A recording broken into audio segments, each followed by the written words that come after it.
Hello everyone and welcome to this 15-minute presentation on piloting HyFlex tools and teaching in higher education, perspectives of student and teacher. My name is Laura Visser and I'm a lead for the Academic Development Department within SIM Global Education.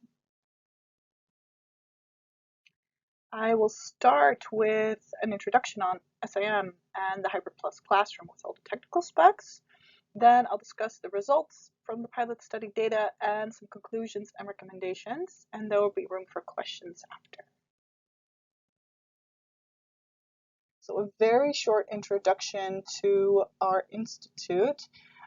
We are a private education institution and we serve about 16,000 students every year. We work with over 10 partners to offer over 120 academic programs. So how it works is we offer the curriculum of our partner universities and we offer it locally in Singapore with local teachers for local students as well as foreign students. Last year, we invested in a Hybrid Plus classroom. So we took one of our seminary rooms and we upgraded it with all these high-tech facilities. So we have a desktop right there with 2 monitors for the lecturer. And we have this console right here. From there, everything is organized for the input, the output, connecting all the screens together, starting the Zoom, connecting through to Canvas. Everything goes through that little console. We also have the visualizer here that projects on the big screen, and we have our digital whiteboard over here. So this one is also connected with the big screen. So whatever you want to annotate or add on this one, you can see it there and in the Zoom recording as well. Then we also have this secondary camera, which records all the students sitting in the room. So for the online students, they can then see their classmates that are physically present. And we also have flexible furniture. So can't really make it out very well, but the tables are on wheels, so they're flexible, so you can arrange them in whatever setup works best for you. So that could be like exam-like rows, it could be in a lecture-like semicircle, or you could cluster them together for things like group work. And this is our projector, and this is our roving camera. So this camera is triggered by movement. So it's pointed at the front of the classroom, and as the lecturer walks around, the camera will always follow the lecturer. Then this is one of 4 embedded microphones in the ceiling. We also have speakers embedded, and for the lecturer, maybe they don't have a very loud voice. The microphone will pick up all the sound, the speakers will amplify, and then students in the back of the class will have no problem hearing the lecturer. And that works the other way around as well. As students maybe in the back of the class have a question, the microphone picks up the sound, it's amplified through the speakers, and everyone, including the online students, can hear very clearly. Then the whole system is integrated with Zoom and Canvas. Canvas is our LMS. And the lecturer can bring their own device. We have a ton of plugs, so for whatever content or maybe some activities that they want to do, they can always connect their own devices. Then for our pilot setup, we did the pilot with 2 courses that were already being taught in a hybrid format. Each course consists of 14 classes, and the subjects were tax and accounting. Then we did a survey. We got 65 student responses, and both the lecturers filled it out as well. Then based on those survey results, we did a sort of deep dive interview with both of the lecturers at the end of the course.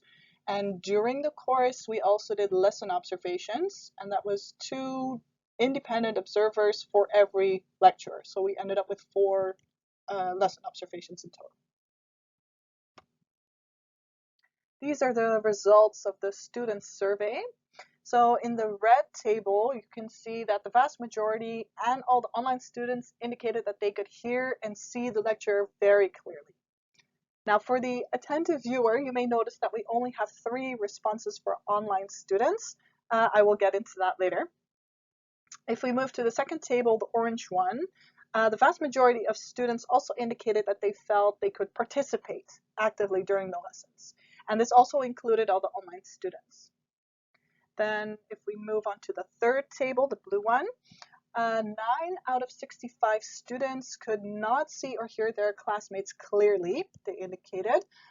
This could be due to webcams being turned off, or because that secondary camera that we have in the classroom was not being used by the lecturers. So the online students could not see all the students that were in the classroom. However, some of the on-site students, they also logged into the Zoom. Maybe because it was easier to take like screenshots or annotate for notes. I'm not really sure. But that could be a reason why the others did indicate that they can see all their classmates, including online. Then lastly, the green table. Out of 65 students, only 17 prefer to do classes online, so that would be about 26%. Both our lecturers said they really enjoyed teaching in our Hybrid Plus classroom. They both said the interface was really easy to use, the audio-visual quality was really good, they enjoyed the integrated system using the digital whiteboard and the visualizer. Of course, they ran into some challenges as well.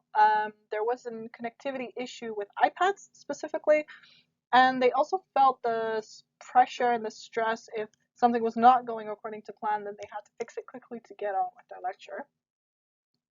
For interaction, again, the audio quality was just really great. So anytime someone had a question, the whole group could hear, including the lecturer, and the other way around as well. Everyone could hear the lecturer very clearly. What also really helped them was the annotation illustration, so using the whiteboard and the visualizer to really deep dive into more explanations if the student would give them like a blank stare of, I don't understand, or if there was a question. So that was very good.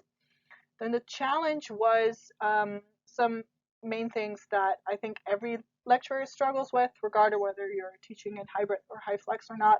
Webcams turned off, issues with attendance, and one of our lecturers, she used to, or previously she always had polls during her lecture to sort of engage students and get everyone together as a whole class activity.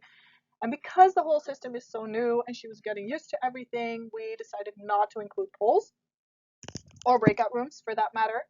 And she really missed that. So that was something that moving forward we will definitely include.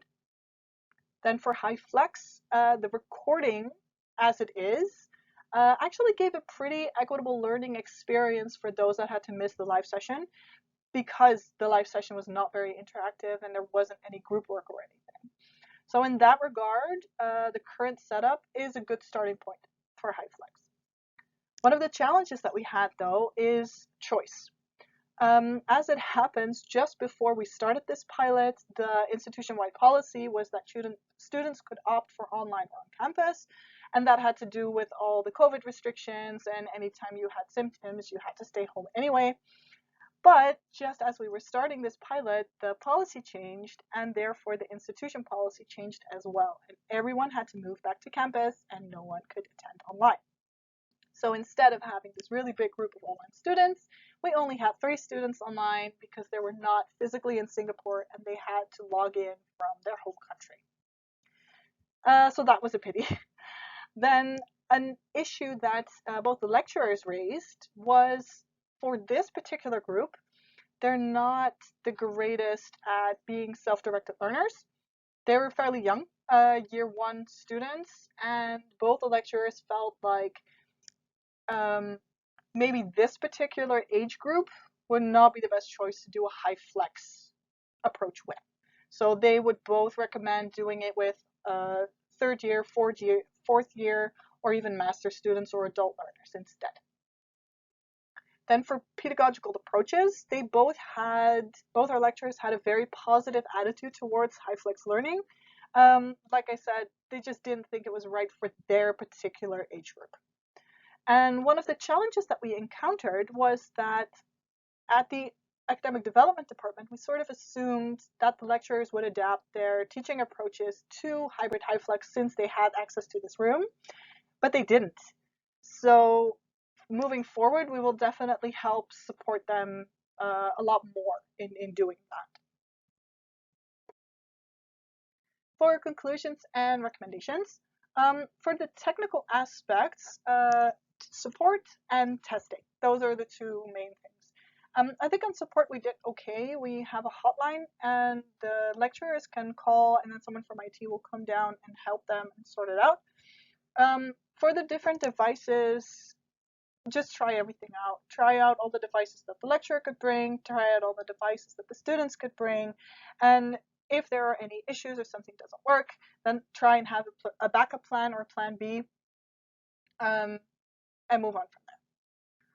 For interaction, we would, moving forward, offer more coaching and support on incorporating these interactive aspects to improve the overall learning experience. And we can offer some extra support on using the polls, using the breakout rooms, incorporating any extra tools. We didn't in this case because we didn't want to overwhelm the teachers, but I do feel that in the end they missed out. So I would incorporate it if I could.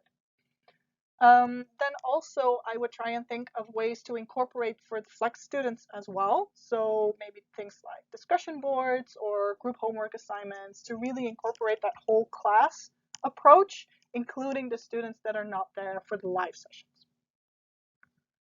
Then for HyFlex, to set up a HyFlex pilot, I would really recommend to go for an organization-wide approach. We kept it fairly small, and then we ran into issues that were decided on another level, like all the students have to come back to campus right away. So really go for that whole project approach and include as many stakeholders as you can. For a HyFlex adaptation of existing courses, of course, you would need to tweak the course a little bit. So for course planning, you could even do like a step-by-step approach where, for instance, you keep lesson 1 to 4 in the original format, and then from lesson 5 onwards, you could move on to a more flexible approach, and you could scaffold the students along the way. So in that transition, they sort of learn what's expected of them, they learn the benefits, they learn the responsibilities that come with it as well, and then help them develop those skills to be really self-directed learners. For this pilot, and for us, I think we had a fairly equitable learning experience, so it's a very good starting point. For training, we would hope to help and support the lecturers to really incorporate more creative pedagogical approaches, um, making better use of the whole class experience options that the hybrid classroom offers. And we will definitely be offering more in-depth pedagogical training to help them and coach them as they start and throughout the whole process.